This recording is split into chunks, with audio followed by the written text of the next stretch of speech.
So you know that means it's time for a bonus video. 2 in a row. Thank you very much. I'm proud of myself. The last couple of chapters were juicy.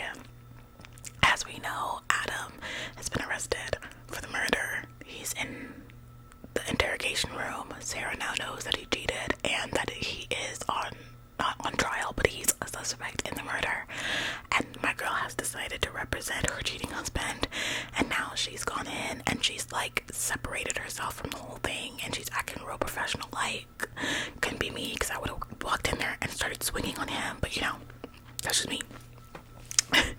And now she has to sit down and listen to the details of everything that her and that woman Kelly did, because she's trying to represent him. So this next chapter is Adam's chapter. It's chapter 13 we are on today, and I'm assuming it's going to be juicy because all of his chapters are messy.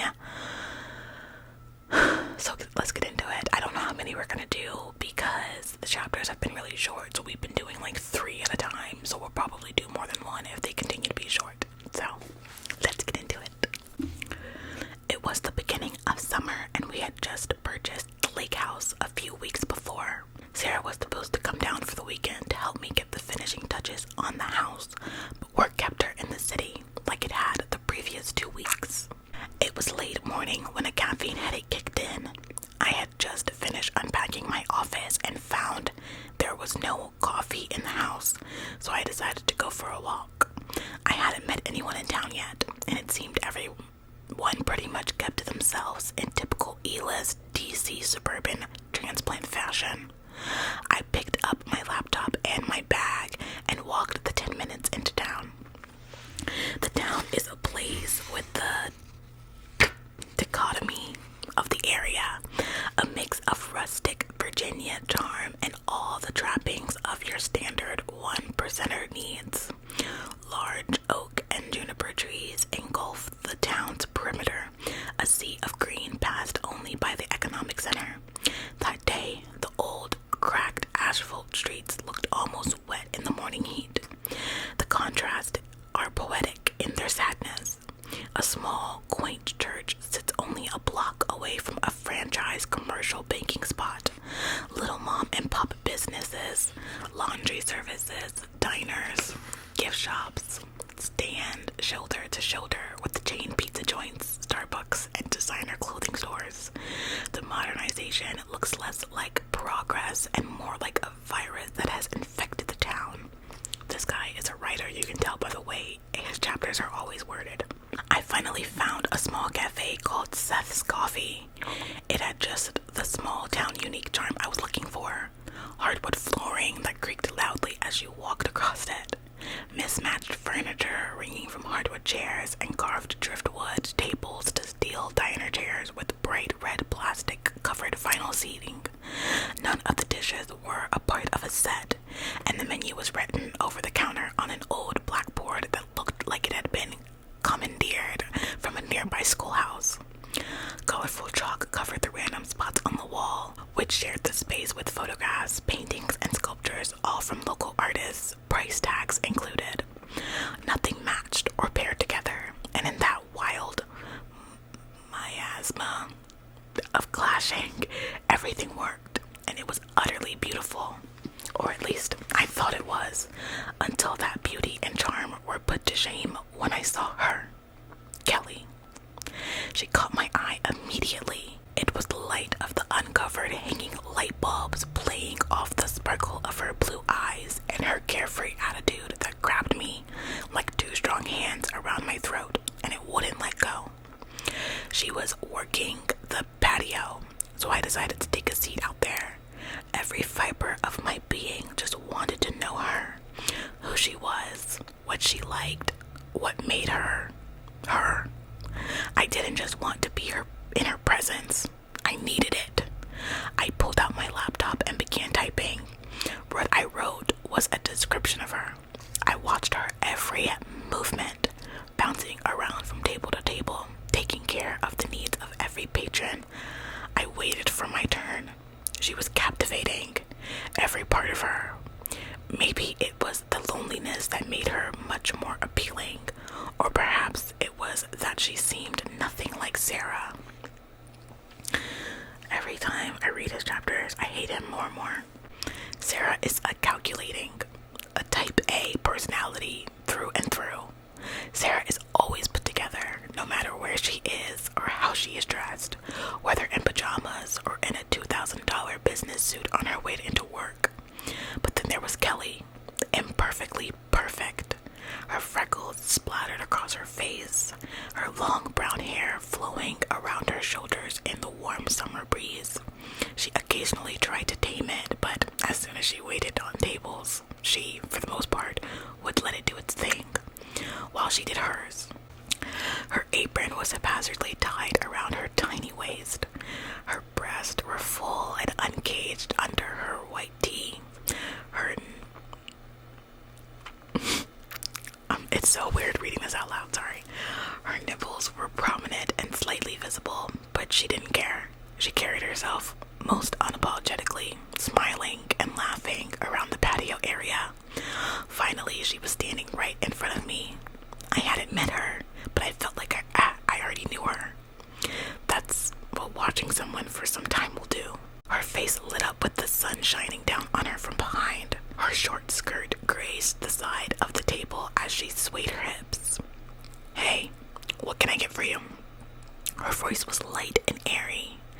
I stared into her eyes, and it was then I noticed that the same sadness I had in mine, she had in hers. I've always believed that eyes cannot lie. They hold the truths we are unable or willing to speak. Her eyes are full, large, and bursting with pain. But pain from what? Her smile faded a bit as she waited for me to speak. She stared back into my eyes, and I like to think she recognized the hurt and loneliness in mine. "I can give you a few more minutes," she said. Her voice had lost some of its lightness in those few seconds. No, I smiled at her, letting her know from this point on things were going to be alright. Maybe she didn't know what the smile meant to me, but I knew I would soon make her understand what it meant. She smiled back. "I'll have a cup of coffee. Black." "You got it." The lightness in her voice had returned. "I'm Adam." I held up my hand to shake hers. She looked down at it and then reached hers out to shake mine, with only the slightest bit of hesitation. I noticed the band on her finger, and she noticed mine. We stared at each other's hands for seconds. Our eyes met, and there was a sense of understanding between us. "I'm Kelly." Her smile spread even wider, and then she was off to fetch me my coffee. I stayed there all morning. It was an hour later that she asked me what I was working on.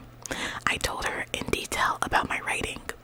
It was 2 hours later when I learned about her life, her upbringing, her hopes, her dreams. It was 3 hours later that she took her break.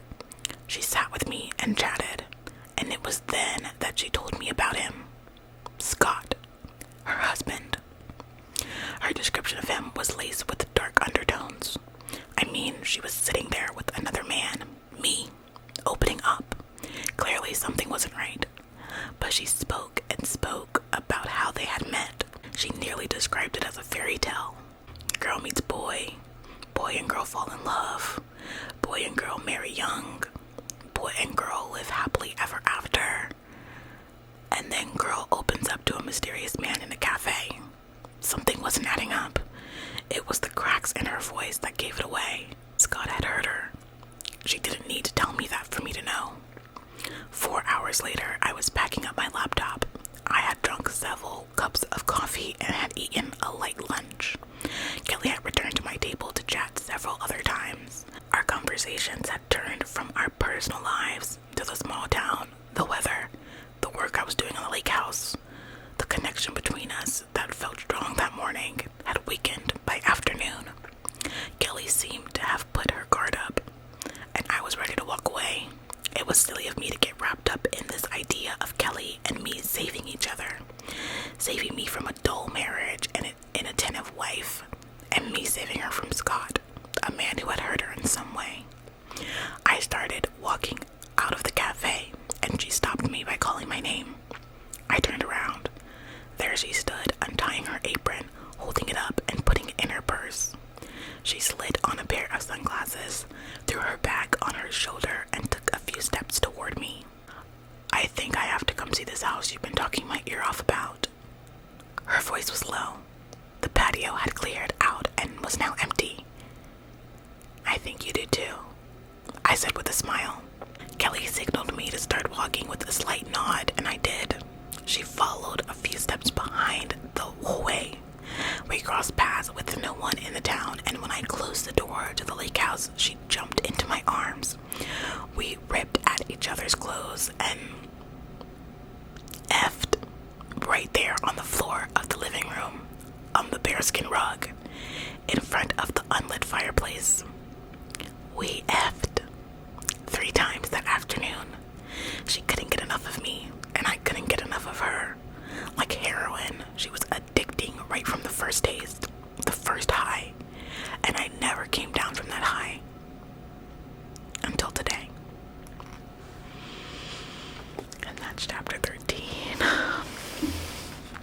I don't know why I hate his chapters with Kelly. I hate cheating, you guys. Like, I hate cheating. So every time he talks about Kelly, he like loves her, and I be salty about it because I hate cheating. Like, it's one thing if you're cheating and you're just cheating, but to be cheating and you're in love, are you kidding me? And I feel bad because she was in a, like, this is a fictional book obviously, but like, she was in a bad situation and she was just trying to get away from her life, but like, no. Should I read another chapter? Chapter 14 is, or chapter, is it 14? Yeah, chapter 14 is a little bit long, so we're gonna save it for next time. This is, after all, a bonus video, just a little taste, but I think the next chapter is gonna be good because it goes back to Sarah, and I think he was supposed to be like telling her all that stuff. Anyway, I love you guys, and thank you so much for watching,